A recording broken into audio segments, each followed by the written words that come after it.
المجلس الأعلى للقوات المسلحة يتوجه بكل التحية والإعزاز لأرواح الشهداء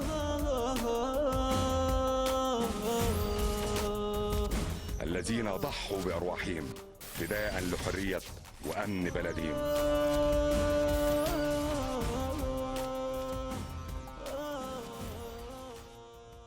مشاهدينا الكرام، أهلا بحضراتكم في قصة جديدة من قصص أبطالنا، أبطال مصر بلدنا. قصة بطل اللي هنتكلم عنه النهاردة هو بطل من أبطال القوات المسلحة. هذا البطل تظهر تفاصيل بطولته بعد أكثر من 22 عام. تفاصيل هذه البطولة سيادة اللواء أحمد يوسف عبد النبي، العضو السابق للمجلس الأعلى للقوات المسلحة والمدير السابق لأكاديمية ناصر العسكرية العليا والمستشار الحالي لأكاديمية ناصر العسكرية. أهلا بسيادتك يا فندم. اهلا وسهلا واهلا بحضرتك والبرنامج. بس معلش تصحيح، انا ما كنتش عضو سابق في المجلس العسكري. حضرتك كنت قائد قوات الحرس الحدود، لكن ما كنتش عضو في المجلس العسكري. قائد قوات حرس الحدود، وايضا حضرتك قائد قوات الصاعقه. كنت حضرتك مدير أكاديمية ناصر العسكرية العليا، وهي تتضمن عدة كليات، كلية الحرب وكلية الدفاع ومركز الدراسات وغيرها. تمام. أهلا وسهلا بحضرتك يا فندم. أهلا وسهلا بحضرتك. أنا بتصور حضرتك هتتحدث عن حرس الحدود، لأن حضرتك طبعا كنت قائد قوات الحرس الحدود، وطبعا ده الدرع الواقي لينا لبلدنا على الحدود، ولا زالوا لحد النهارده كل يوم بيقدموا أرواحهم عشان يحمونا إحنا هنا في قلب الوطن. لكن أنا لقيت حضرتك بتتكلم عن قصة بطل، وحضرتك تحب تتكلم عن قصة بطل الشهيد البطل الجندي سيد زكريا من الصاعقة. حضرتك سبب اختيار حضرتك لهذا البطل بالذات اللي ظهرت تفاصيل بطولته بعد 22 عام؟ الحقيقة سبب اختياري لهذه القصة ان انا كنت ساعتها بتولى احد المناصب في وحدات الصاعقة، رئيسا لاركان وحدات الصاعقة، وجاءت هذه الاحداث وظهرت معالم هذه البطولة لهذا الجندي البسيط، وانا حبيت اتكلم على هذا الجندي لانه زيه آلاف الجنود اللي خدموا واللي ما زالوا بيخدموا بشرف في القوات المسلحة، ثم ايضا لانه استشهد. والحقيقة قصة بطولته لما ندخل في تفاصيلها تستدعي ان احنا نتكلم عليها عشان عندها شبابنا عشان شبابنا يعرفوا قد ايه شباب مصر كان عظيم، وهم ان شاء الله هيبقوا بهذه العظمة ان شاء الله. هذا الشهيد الجندي حضرتك طبعا قلت له تفاصيل ظهرت بعد 22 عام، احنا عايزين نعرف قصته من البداية. قصته من البداية لو اتكلمنا على مرحلة ما قبل تجنيده، الحقيقة هو فلاح بسيط، ابن فلاح بسيط، والمفارقة التاريخية في تاريخ ولادته وتاريخ تجنيده وتاريخ استشهاده كلهم كانوا في شهر اكتوبر. ولد عام 1949 في اكتوبر، اتجند في شهر اكتوبر سنة 1970، استشهد في شهر اكتوبر 1970. فدي مفارقة تاريخية. لكن لو اتكلمنا على حياته قبل التجنيد هنلاقي انه زي ما بقول لحضرتك شاب فلاح بسيط، ابن فلاح بسيط، بيساعد والده في استزراع نص فدان مستأجر من نبت هذه الأرض الطيبة المصرية. كان تعليمه محدود، يدوب يقرأ ويكتب، وحافظ أجزاء من القرآن، وكان بيصلي وحافظ على الصلاة. كان يعني حافظ القرآن اللي هو من الكتاب بالفطرة، من الكتاب طبعا، لأن هو من قرية البغدادي في الأقصر، قرية بسيطة. طبعا التعليم كان يعني إلى حد ما في هذه القرى طبعا بسيط. كان معروف عنه بدماسة الخلق، كان معروف عنه بالشهامة، كان ذو بنيان قوي ورياضي، فكان دايما ينصر المظلوم، كان دايما يدافع عن الحق، كان دايما يتصدى للخارجين عن القانون وقطاع الطرق. يعني في سمات الشهامة سمات والرجولة المصري، نقول سمات ابن المصري البلد المصري الأصيل، الجدع. سمات المصري الأصيل. مم. بالإضافة إلى أنه كمان كان عنده فطرة وطنية وحس وطني عالي بالفطرة. كان دايما عايز يتجند وعايز يخدم في القوات المسلحة، رغم ان يمكن احيانا يبقى في البعض يعني يفضل ان هو ما يصيبوش الدور يعني. لكن هو كان دايما بيسعى انه يخدم في القوات المسلحة. والحقيقة يعني نتيجة طبعا بنيانه القوي وتفوقه الرياضي، طبعا اختير ضمن وحدات الصاعقة وجند في القوات المسلحة، تم التحاقه بوحدات الصاعقة. حضرتك قلت ان هو كان بيتمنى الالتحاق بالقوات المسلحة. تمام. يعني ده بدافع ان هو في سمات الدفاع عن الوطن، اذا كان هو بيدافع على اولاد بلده الصغيرين، تمام. اولاد قريته، يبقى جواه هو الاحساس القوي ان هو اتفضل. هو الحقيقة في الفترة دي يمكن كان في دوافع قوية عند كل الشباب الوطني. كان بعد 67 وكانت طبعا يعني ترك أثر سيء، وكان الشباب كله أعتقد في هذا التوقيت ومنهم بطلنا الشهيد سيد زكريا كان بيتمنى إنه يخدم في القوات المسلحة عشان يثأر للكرامة المصرية ويستعيد أرض سيناء الحبيبة. جميل. هذه نبذة بسيطة عن حياته، والتحق بالفعل قوات بفرقة الصاعقة. تمام. حضرتك كنت في ذلك الوقت، يعني منصب حضرتك أو رتبة حضرتك في ذلك لا، الوقت؟ أنا كنت في هذا التوقيت كنت في السنة الثانية في الكلية الحربية. في السنة الثانية في عام 73 كنا في السنة الثانية، كنت في السنة الثانية في الكلية الحربية. هو في طبعا مفارقات أخرى في قصة حياته، لو حضرتك نحب نتكلم على المهمة اللي كلف بيها أو اللي كلفت بيها وحدته في حرب 73.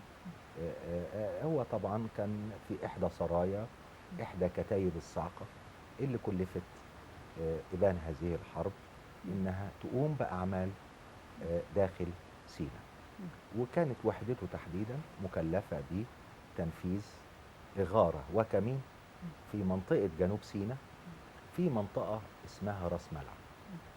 الإغارة كانت على رادار ساحلي للعدو، والكمين كان في منطقة اسمها وادي غرندل ضد القوات المتحركة اللي مخطط انها تنجد هذا الهدف في حالة تعرضه للإغارة.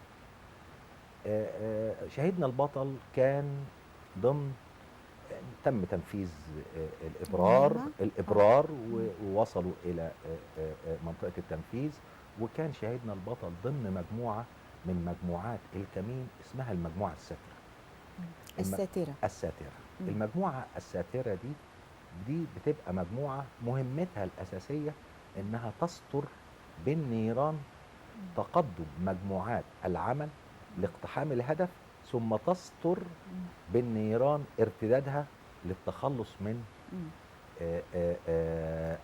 المنطقة. يعني تقوم بإشعال نيران علشان لا تستر بالنيران، أقصد هنا بالنيران اللي هي نيران الأسلحة. تمام. نيران الأسلحة يعني ببساطة القوات بتدخل عشان القوات اللي هي مسؤولة عن الاقتحام للهدف ده بتدخل تحت ستر نيران أسلحة، عشان العدو يعني زي ما بقول ايه، العدو لما يبقى فيه نيران بيخفض رأسه فما يلاحظش القوات اللي بتتقدم عشان تنفذ. نفس الكلام بعد ما المهمة تتنفذ، لما القوات دي تتخلص وترتد من المعركة، برضو يبقى فيه قوة نيران موجهة، أسلحة توجه نيرانها إلى هذا الهدف، عشان برضو العدو الأفراد بتاع العدو المتبقية في منطقة الهدف تخفض رأسها ولا تتابع أو تتعامل بالنيران مع القوة اللي بتتحرك وتتخلص من المعركة، فبالتالي تبقى ساترة لها. بنسميها المجموعة الساترة. المجموعة دي الحقيقة دايما بتبقى مجموعة بعيدة عن منطقة الهدف، وبتبقى على تبة أو هيئة حاكمة. عشان تبقى مشرفة على كل منطقة الهدف مم. وطريق الوصول أو الاقتراب إلى الهدف طريقة الارتداد. فكان شهيدنا البطل ضمن المجموعة الساترة اللي كانت متمركزة على تبة مشرفة على الهدف، وتبة حكمة في منطقة أقرب إلى الجبلية. صعب التعامل معها بالنيران لأنها منطقة بتوفر إمكانية إنتاج نيران قوية لكل منطقة الهدف. تمام. اللي حصل طبعا ان الكمين الاغاره تمت بنجاح تمام. على الهدف الساحلي الهدف اللي هو العدو. والعدو جزء. المتحرك اللي راح ينقذ هذا الهدف تم تنظيم كمين ليه في وادي غرندر مم. وتم النجاح، وفي العدو تكبد خسائر كتير. تمام. لحد هنا المعركه انتهت نهايه طبيعيه. مم. ما حدث بعد ذلك دي تبقى قصه استشهاده بقى. يعني إذا جاز التعبير كيف استشهد هذا البطل السيد زكريا، الجندي السيد زكريا. ما قبل استشهاده ان هو نجح في اداء مهمته لحد كده المهمه نجحت لكل فيها. والاغاره نجحت. تمام. والكمين نجح وتكبد العدو خسائر في الحمد لله. الارواح وفي المعدات وفي الاسلحه. تمام. كيف استشهد بقى؟ استشهد السيد زكريا بطلنا الجندي الجميل العظيم اثناء وجوده في المجموعه الساتره دي. العدو واثناء عمليه الارتداد للقوات اللي نفذت مرة أخرى. العدو دعم هذه المنطقه وابر فصيله مظلات مدعمه قوامها بتبقى حوالي من 80 ل 100 فرد بالاسلحه والمعدات، عشان يعني يحاول يمنع القوه اللي نفذت من الارتداد والتخلص من منطقه الهدف. يحاول يقتلهم. طبعا قوه كبيره نزلت بدات تشتبك مع قواتنا اللي هم نفذوا بنجاح وارتدوا.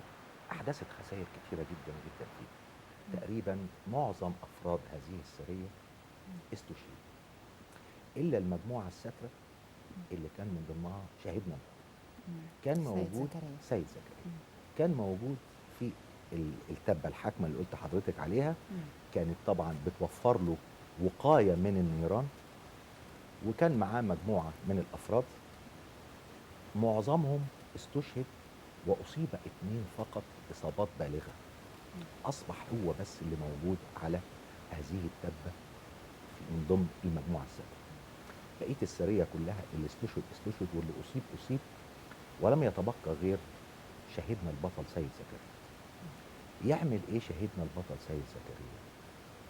طبعا في اسلحه وفي ذخائر نتيجه زمايله اللي اصيبوا وزمايله اللي استشهدوا، واصبح هو في مواجهه قوه الابرار بتاعت النظام بتاعت العدو. فبدا يتعامل معاه ولكن بذكاء وفطره وفدائيه تحسب له. بدا ينتقل من مكان الى مكان داخل هذه التبه، من مربض نيران الى مربض نيران اخر، ويستخدم اسلحه في كل مكان بيتواجد فيه وينتقل، بحيث ان هو اوهم قوات العدو ان اللي موجود على التبه قوه كبيره. عدد كبير من القوات. عدد كبير، ما هو النيران بتنتج من مواقع مختلفه في بالزبط. هذه التبه. فده خلى هذه القوه مش خايفه انها تتقدم الى هذه التبه عشان ما تفاجئش بنيران كثيفه تطلق عليه. لوحده شهيدنا يعني البطل في خدعه. طبعا طبعا، وده ذكاء فطري. طبعا ده ذكاء فطري.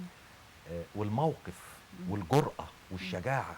كان ممكن يجري، كان ممكن يهرب، كان ممكن يتخلص ومن بدري لقى الفصيلة المظلات دي نزلت هذه القوة الكبيرة وبتقتل او بتسقط زمايله شهداء، فكان ممكن يتخلص او ممكن يسلم، ينجو بنفسه، او ممكن يسلم.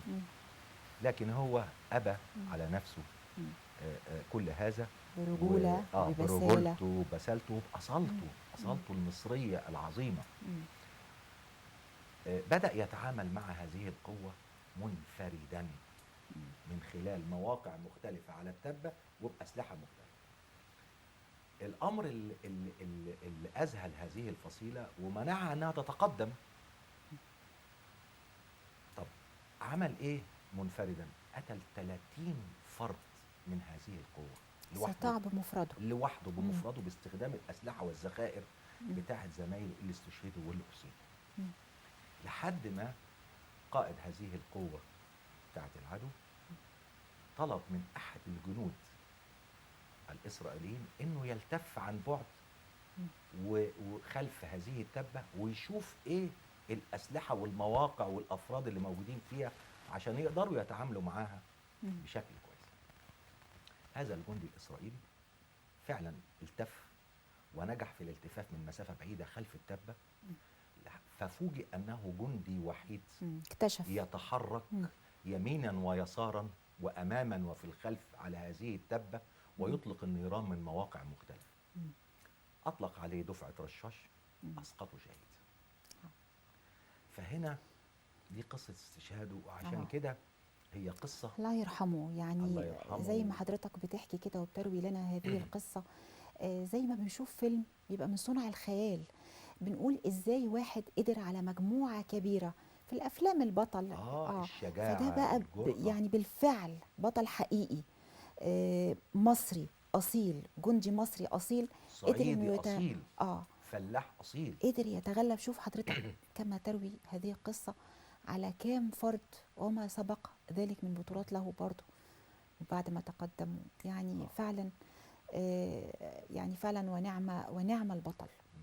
المصادفة الحقيقة زي ما حضرتك قلتي ان بعد 22 عام في المقدمة اللي حضرتك قلتيها تشاء الظروف ان هذا الجندي الاسرائيلي اللي اسقطه شهيد من بسالة شهيدنا البطل سيد زكريا خد المحفظة بتاعته واحتفظ بيها ذكرى لبسالة هذا الجندي المصري البطل، وذكرى له أنه استطاع أن ينجح في القضاء عليه.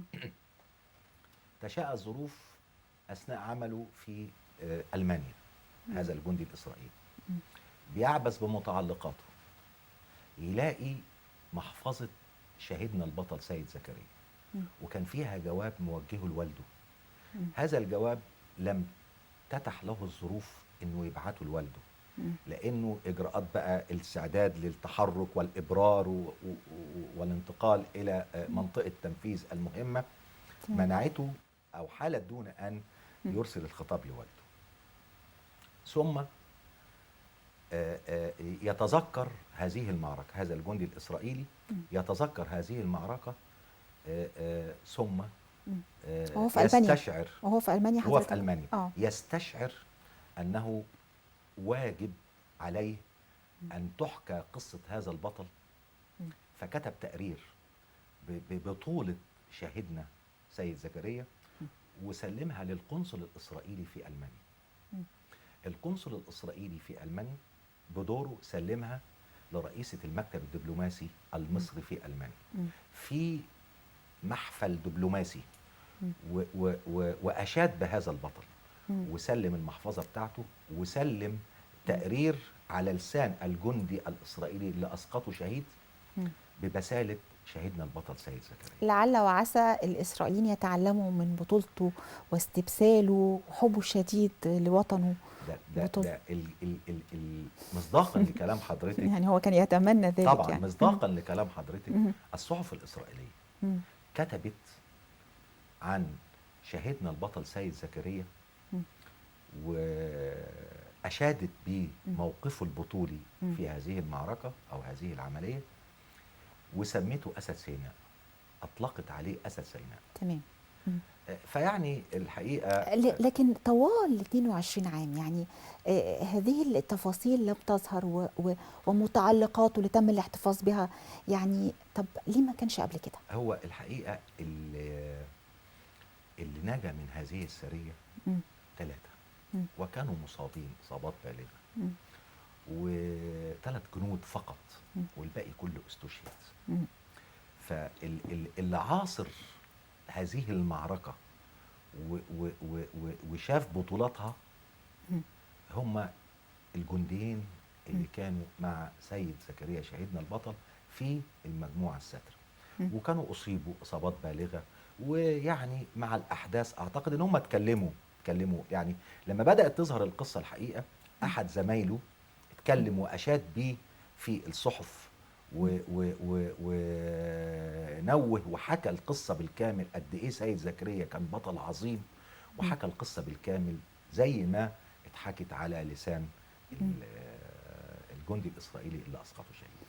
الحقيقة يعني لو نتأمل هذا البطل العظيم نجد أن ممكن هذا البطل نجد أن أمثاله متكرر داخل القوات المسلحة، لكن ربما تفاصيلها لا يدركها الآخرون. يعني ما وصلناش أو ما وصلش لمسامعنا الكثير من هذه البطولات، يمكن بطولات معدودة اللي احنا بنعرف تفاصيلها. طبعا الحقيقة الأبطال الحقيقيين لأي حرب هم الشهداء، اللي كثير منهم استشهد ولم يعلم إلا الله سبحانه وتعالى البطولة اللي قام بيها قبل أن يسقط شهيدا. وكثير منهم في بطولات موجودة كثيرة في جميع الأسلحة، الصاعقة والمظلات وحرس الحدود وكل الأسلحة المدرعات والمشاة والمدفعية، في بطولات كثيرة جدا جدا جدا. لكن أنا عن قناعة شخصية أن الأبطال الحقيقيين اللي سببوا أو كانوا وراء النصر في كل المعارك هم شهدائنا، لهم كل يعني التقدير، والأرواحهم يعني دعوات بجنة الخلد إن شاء الله. ست لواء أحمد يوسف عبد النبي، المدير السابق لأكاديمية ناصر العسكرية العليا اللي بتضم عدة كليات، وحضرتك حاليا يعني مستشار لهذه الأكاديمية. هذه القصص للبطولات أكيد بيتم مثلا تدريسها، أو يعني كيف يستفاد بها؟ الحقيقة يعني من ضمن الحاجات اللي نتأملها في قصة الشهيد البطل، واللي دايما بنؤكد عليها حتى على المستوى الدراسات الاستراتيجية، ان احنا بنقول ان الحقيقة المؤكدة في نصر اكتوبر العظيم هي المفاجأة التكتيكية اللي حققها الجندي المصري او المقاتل المصري بشكل عام. هي دي اللي كل الابحاث والدراسات في كل مراكز البحث العلمي العسكري على مستوى العالم وعندنا، واللي احنا بنؤكدها في كل دراساتنا وفي كل بحوثنا، ان المفاجأة الحقيقية في نصر اكتوبر 73 هو المقاتل المصري. المقاتل المصري كان مقاتل من طراز فريد في هذه الحرب، وهو اللي حقق مفاجأة واستطاع أن يتغلب على الطائرة الحديثة والدبابة الحديثة والمدفع الحديث. استطاع أن يتغلب على كل هذا. وعندنا بطولات كثيرة، عبد العاطي صائد الدبابات العنصر البشري كان أقوى من التقدم التكنولوجي. المصري المقاتل هو كان مفاجأة. فدي من الحاجات اللي بندرسها في حتى على المستوى الاستراتيجي، لما بنستخلص دروس مستفادة وندرسها ونؤكدها، هو كيف بالإعداد الجيد للمقاتل المصري يستطيع أن يتفوق على تكنولوجيا حديثة في الحروب الحديثة. يعني حضرتك يمكن واحنا بنتكلم عن بطولات حرب أكتوبر، أذكر لحضرتك شخصيا مقولة إن البطل الحقيقي في 6 أكتوبر وفي 30 يونيو كان الشعب المصري. طيب معروف ان في 30 يونيو كان البطل الحقيقي فعلا الشعب المصري، لانه اعلن عن ارادته واختار مصيره. بالنسبه ل 6 اكتوبر حضرتك بتقصد ايه ان البطل الحقيقي هو الشعب المصري؟ لانه الشعب المصري حضرتك لو يعني نرجع كده بالتواريخ بعد 67، ما هو 73 ما جاتش من فراغ، 73 جت باعداد من بعد 67. القوات المسلحه اعدادها مكلف. التدريب ده بتقوم به الاجهزه والاسلحه والوحدات، لكن الاسلحه لو نفتكر حضرتك قد ايه الشعب المصري كان ملتف حوالين قوات المسلحه بعد 67، وقدم كل ما يستطيع ان يقدمه على كل المستويات. كل فرد في الشعب، لا ننسى الفن عمل ايه، والتعليم عمل ايه، والصحه عملت ايه، وكل افراد الشعب وكل مؤسساته كان ملتف حوالين القوات المسلحه ليبنيها ويحدثها ويقف خلفها في كل مواقف، ابتداء من حرب الاستنزاف وما تم في حرب الاستنزاف من بطولات وتضحيات للشعب المصري في كل الأماكن، مدن القناة 3 ومدرسة بحر البقر وغيره وغيره وغيره وغيره. يعني الشعب المصري تحمل خلف قواته المسلحة بالتفافه حولها الكثير والكثير. يعني عايز تحمل أقول تقشف أيضا. بالظبط. أنا عايز أقول يعني جملة قد تكون جملة يعني الشعب المصري كان بيطلع اللقمة من بقه ويديها لصالح تحديث قوات المسلحة. فده الشعب المصري. في نفس الوقت هو الجيش المصري منين؟ الشعب، من نسيج الشعب المصري. أكيد. الجيش المصري مكوناته العبقرية أنه من كل بيت مصري ومن كل أسرة مصرية ومن كل نجع ومن كل مركز في كل أنحاء جمهورية مصر العربية. من كل فمن المحافظات. هنا القوات المسلحة هي الشعب المصري، والشعب المصري هو القوات المسلحة. يعني لحمة لن تنفك عراها أبدا إن شاء الله. إن شاء الله. احنا هنعود لهذا الحديث الشيق مرة أخرى مع سيادتك يا فندم، مع سيادة اللواء أحمد يوسف بعد الفاصل إن شاء الله. عدنا معكم مشاهدينا الكرام مع قصة البطل سيد زكريا، البطل اللي تم معرفة تفاصيل بطولته بعد أكثر من 22 سنة، وتم الاحتفاظ بمتعلقاته بأكثر من 22 سنة. وهذه البطولات التي يرويها لنا سيادة اللواء أحمد يوسف عبد النبي، المدير السابق لأكاديمية ناصر العسكرية العليا ومستشار أكاديمية ناصر العسكرية الحالي. أهلا بحضرتك مرة أخرى يا فندم. هذا الشهيد بالتأكيد خلال حياته في محطات يمكن ان احنا واحنا بنروي قصته نتوقف عندها. تمام. الحقيقة طبعا يمكن احنا في من خلال حديثنا اتكلمنا على نشأته. يعني نشأته دي محطة مهمة جدا جدا جدا. النشأة هذا الشهيد البطل، النبتة الطيبة من الأرض المصرية الطيبة، ابن الفلاح البسيط اللي زيه ملايين من الفلاحين، الصعيدي الأصيل، اللي طار بلده جواه، الفطرة في سعيه الدؤوب انه يخدم في القوات المسلحة. دي محطة ما نقدرش نغفلها ابدا. يعني يا ترى ازاي بنقدر نعرف خلفيات اللي ورا هذا البطل؟ يعني بنقدر نرجع لنشأته ونعرف التفاصيل الصغيرة في حياته اللي مر بيها. كيف بيتم معرفة ذلك؟ الحقيقة يمكن احنا من خلال ممارستنا للقيادة في القوات المسلحة، بقول هذا الكلام ليس لمجرد الكلام الحقيقة، من أشرف وأقوى وأصلد الجنود اللي بنعتمد عليهم في القوات المسلحة وفي الصاعقة بالذات وفي حرس الحدود، لأن بتبقى تدريبات شاقة ومناطق المعيشة صعبة شوية. هم الجنود الصعايدة والفلاحين حقيقة يعني جزء من مصر خير أجناد الأرض. يعني الحقيقة بيبقوا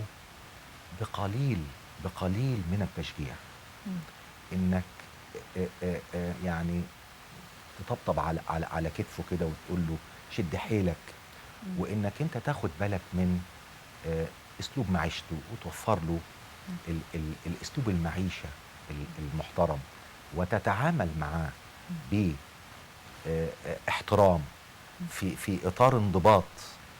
بتلاقيهم ما شاء الله يعني فعلا يعني خير اجناد الارض. اطلب منه بقى في اي وقت ان يضحي بحياته يضحي بيها.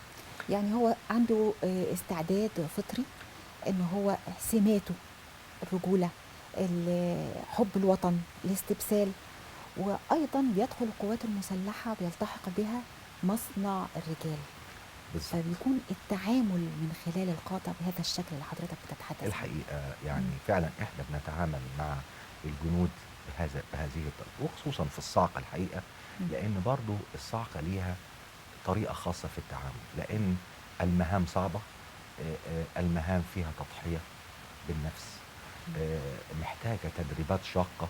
فعشان تاخد اكبر خرج من هذا الجندي المجند لازم تديله معنويات عاليه، وعشان ياخد المعنويات العاليه دي لازم توفر له مجموعه من الوسائل، سواء كان بقى المعيشه الطيبه، سواء كان الاكل الجيد، عشان محتاج مقابل الغذاء، محتاج الغذاء. ويعني هذا الكلام كله متوفر الحقيقه في وحدات الصاعقه.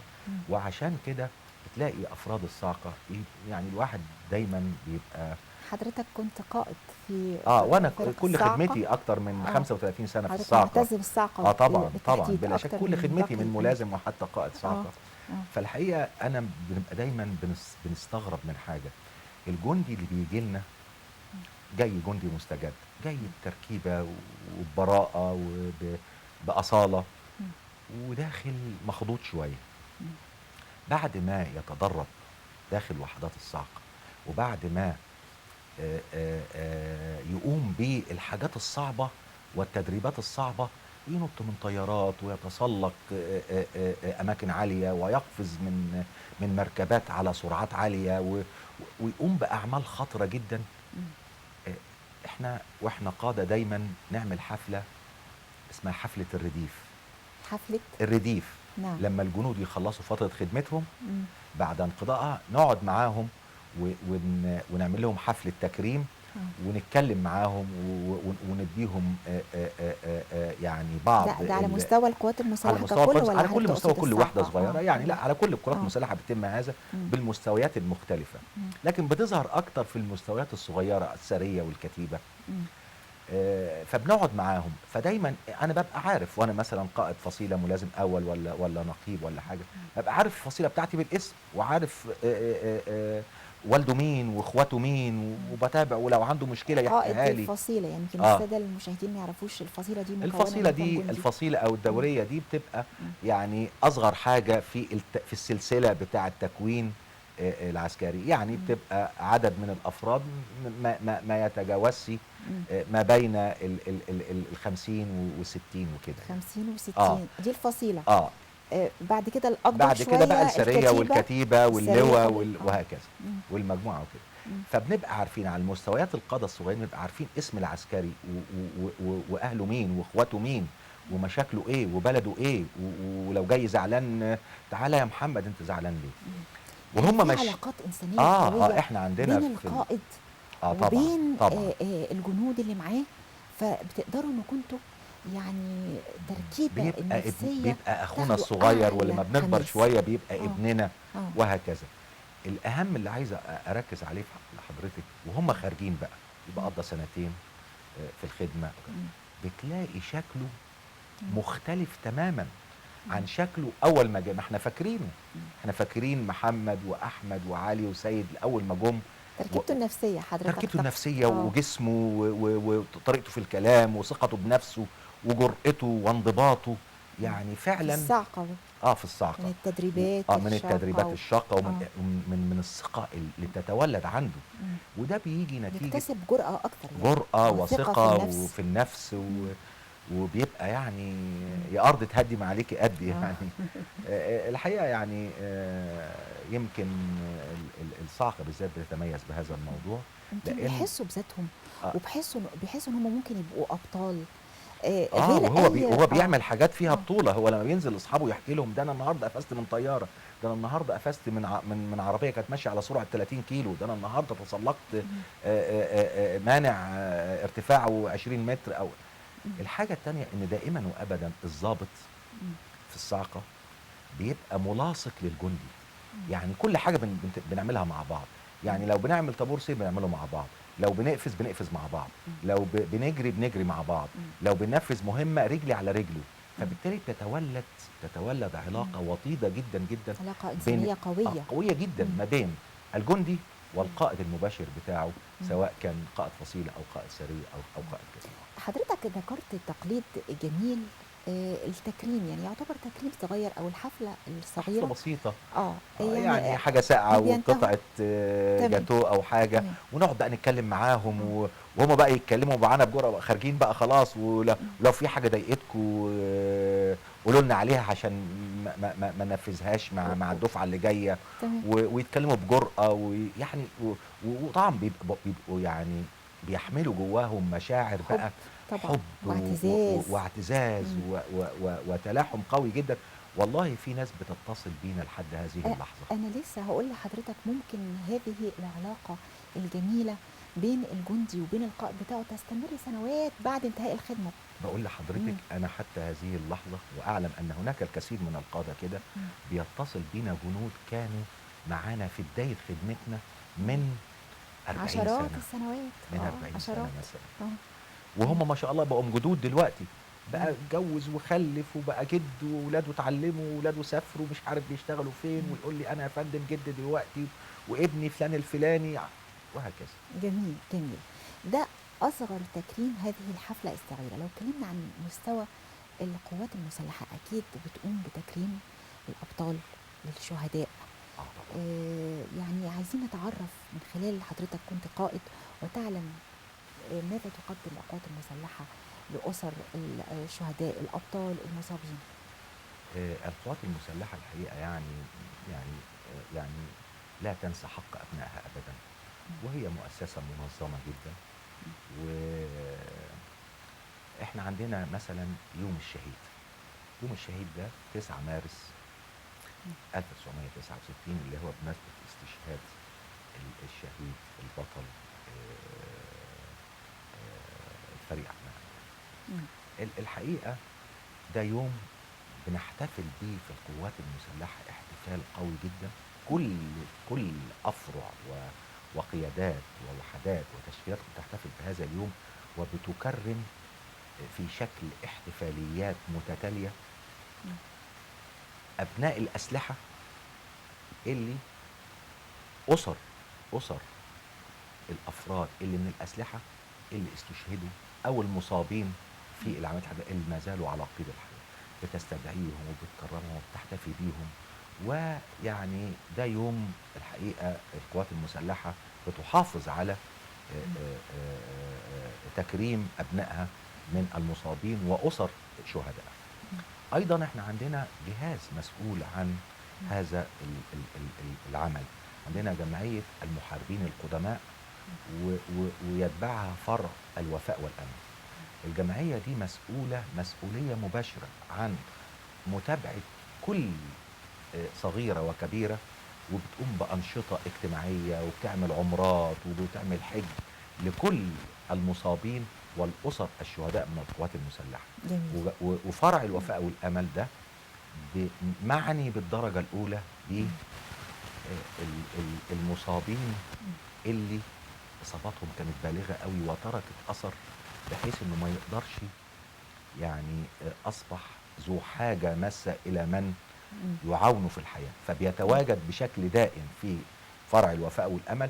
والقوات المسلحة بترعاه طبيا وبترعاه اجتماعيا تماما يعني. أيضا بالإضافة إلى إن احنا كل أجهزة القوات المسلحة وكل قيادات الأفرع الرئيسية للقوات المسلحة، التشكيلات التعبوية، الوحدات، التشكيلات، كل هذه الإدارات، إدارات الأسلحة المختلفة، كل هذه الأفرع عندها قسم مسؤول أو فرع مسؤول داخلها عن متابعة كل مصابين العمليات لهذا السلاح أو لهذه الإدارة أو لهذا التشكيل، ثم متابعة أي مشاكل خاصة بيه. أنا شايفة دلوقتي على الشاشة يعني زي فيديو كده للتدريبات الصاعقة. يعني يا ريت حضرتك برضو تعاون. تدريبات الصاعقة. اتفضل حضرتك. تدريبات الصاعقة دي طبعا يعني حاجة حاجه اساسيه اه لتنشئه فرد الصاعقه. اه فرد الصاعقه هنرجع بالذاكره يعني بالتالي تنشئته الصاعقه بتجري في دم حضرتك يا فندم، قضيت فيها عمري عمر. كله اه في الصاعقه طبعا اه يعني. يعني قوات حرس هذا الحدود التدريب الحقيقه يعني تمام. انا طبعا بعتز بيها جدا وبعتز بخدمتي فيها، لانها برضو من القوات اللي قريبه جدا جدا من قوات الصاعقه، لانهم بيقوموا بمهمه سلما وحربا غايه في الاهميه، يحموا حدود الدوله كلها البريه والساحليه. فتدريبات الصاعقه الحقيقه يعني تدريبات طبعا مهمه جدا، وهي الاساس في تنشئه فرد الصاعقه. تدريبات بتبقى تدريبات شاقه، بتمر بمراحل معينه، فيها مرحله اساسيه اسمها احنا مرحلة عايزين نعرف راقية. مزيد من التفاصيل عن هذه التدريبات، وحضرتك تشرحها لنا بعد الفاصل ان شاء الله. ان شاء الله. عدنا معكم مرة أخرى وبنجدد الترحاب بسيادة اللواء أحمد يوسف رئيس أكاديمية ناصر العسكرية العليا السابق. كنا بنتحدث عن التدريبات الشاقة للصاعقة اللي حضرتك قضيت فيها سنوات كثيرة من عمرك العسكري. الحقيقه طبعا التدريب بوحدات الصاعقه دي مرحله اساسيه ومهمه جدا جدا لتنشئه فرد الصاعقه المقاتل الشرس. بتمر بمراحل، في مرحله اساسيه والمرحله دي بتتم من خلالها رفع الكفاءه البدنيه ورفع مستوى التحمل والقدره على التحمل، وبعض التدريبات الأساسية الخاصة ب يعني تحويل هذا الفرد من فرد مدني إلى فرد عسكري. دائما يا فندم الجنود والأبطال اللي هم بالفعل شاركوا في الحروب وبالفعل حققوا بطولات، دايما نسمع منهم جملة إن التدريبات كانت أصعب وأكثر يعني شاقة أكثر من التنفيذ بالفعل من كثرة التدريبات طبعا. المتقنة. هو في مقولة طبعا العرق في التدريب يوفر الدم في المعركة. تمام. يعني بالتالي استكمالا لتدريب الصاعقة بندخل بعد كده في مرحلة اسمها مرحلة التدريب الرائي. تمام. دي بقى بنبدأ ناخد هؤلاء الجنود بعد المرحلة الأساسية اللي وصلناهم إلى مستوى عالي جدا في اللياقة البدنية وفي القدرة على التحمل وفي استخدام الأسلحة بشكل معين. ثم بعد كده بتبدأ بقى مرحلة التدريب الرائي اللي بنوصل بيها إلى مستوى أرقى تخصصي على كيف ينفذ المهام الخاصة بوحدات الصاعقة من خلال تدريب تخصصي. ده بالنسبة للجنود. بالنسبة للضباط بقى ده موضوع تاني خالص. يعني بالنسبة للضباط في فرق قاسية جدا جدا جدا، فرقة الصاعقة الرائية، فرقة السيل تيم، فرقة مقاومة الإرهاب، في فرق صعبة جدا على مستوى الضباط والكلام فيها يطول، لكن هي فرق على مستوى عالي جدا جدا، فرق يعني بتضاهي الفرق العالمية. حضرتك قضيت فترة طويلة من حياتك العسكرية في الصاعقة لحد حضرتك ما كنت القائد. تمام. قائد الصاعقة أيضا جزء من حياة حضرتك قائد قوات حرس الحدود. تمام. هذا المكان القطعة العزيزة من أرض مصر سيناء، الحقيقة يعني نجد أنها على مدار التاريخ من أول 48 67 حروب الاستنزاف 73 ارتوت بدماء العديد من الأبطال والشهداء الحدود بتاعت بلدنا، ولا زالت حتى الآن حتى هذه اللحظة تقدم العديد والعديد والعديد من الأبطال. إحساس حضرتك بأن حضرتك كنت قائد في هذه الفترة وتعاملك مع الجنود والضباط بتوع قوات حرس الحدود. طبعا قوات حرس الحدود مسؤولية كاملة على تأمين حدودنا البرية والساحلية، وتقريبا درع الأساسي طبعا لبلدنا، الدرع الأساسي لتأمين حدودنا. وهذه الحدود بتصل إلى أكثر من 4500 كيلومتر. فتخيلي بقى حضرتك، وفي حدود، بنتكلم حدود يعني بنجاور دول، حدودنا الغربية مع ليبيا، حدودنا الجنوبية مع السودان، حدودنا الشرقية مع قطاع غزة والجانب الإسرائيلي، حدودنا الشمالية مع البحر. فطبعا حدود ساحلية، فطبعا حدودنا الشمالية الشرقية دي يعني الشمالية الشرقية سيناء طبعا، وسيناء الغالية علينا كلنا. اللي انا عايز اقوله رفح إن والأنفاق طبيعه مم. طبيعه الارض مم. في هذه الاماكن الارض غير مأهوله، مم.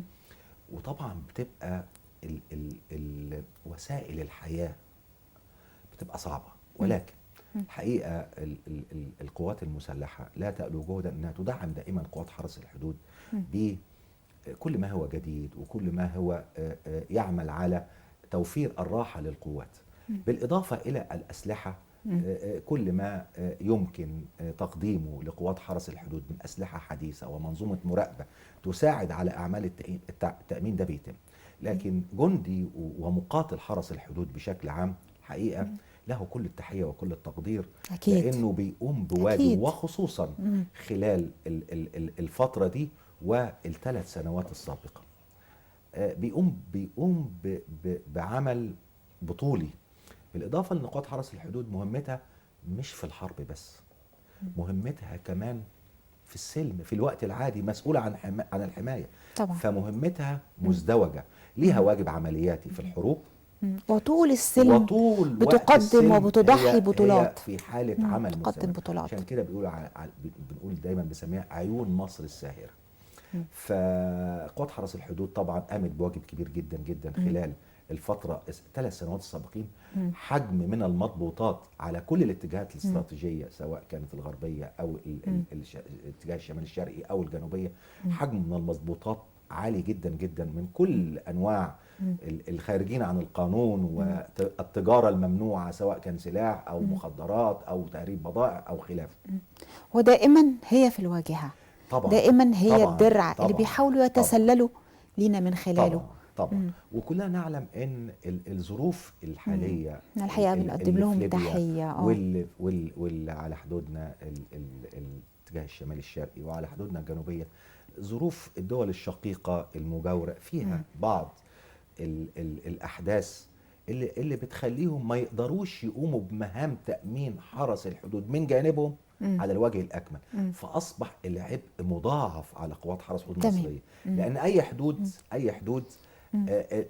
عملية التأمين بتبقى عملية مشتركة من الجانبين. فطبعا كل التحية ليهم وكل التقدير لقوات حرس الحدود وقوات الصاعقة، لأن دي قوات فعلا هي درع مصر. طبعا لهم كل التحية في كل وقت، لأن هم في كل لحظة وفي كل يوم بيقدموا بطولة. يمكن ما نقدرش من خلال البرنامج إن احنا نروي جميع قصص بطولاتهم لضباط حرس تحية الحدود. تحية لشهدائنا في سيناء اللي بيتساقطوا وتحية لأسرهم، تحية تقدير واعتزاز لأسرهم من كل الشعب المصري. تحية إجلال وتقدير لكل أسرة مصرية، لكل شهيد. في نهاية لقائنا احنا بنتقدم بالشكر لسيادة اللواء أحمد يوسف عبد النبي، رئيس أكاديمية ناصر العسكرية العليا السابق، وقائد قوات حرس الحدود السابق، وقائد الصاعقة السابق، ومستشار أكاديمية ناصر العسكرية العليا الحالي. بنشكر حضرتك جدا على هذا اللقاء، وبنشكركم مشاهدينا الكرام، وإلى اللقاء في الأسبوع القادم مع قصة جديدة لبطل من أبطالنا.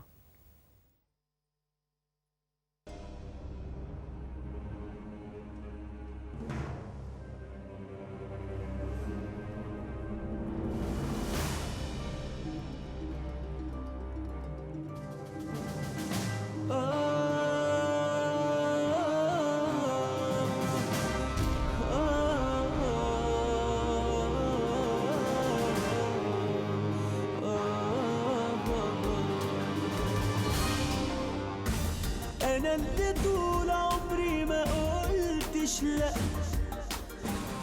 دخل الرصاص قلبي وقلبي اتشق، ولما قلت لقيتني فجأة بموت، مبسوط لأني بموت عشان الحق. أنا الشهيد اللي كان اسمي فلان، مصري ومصر الأصل والعنوان، وصورته مرفوعة في الميدان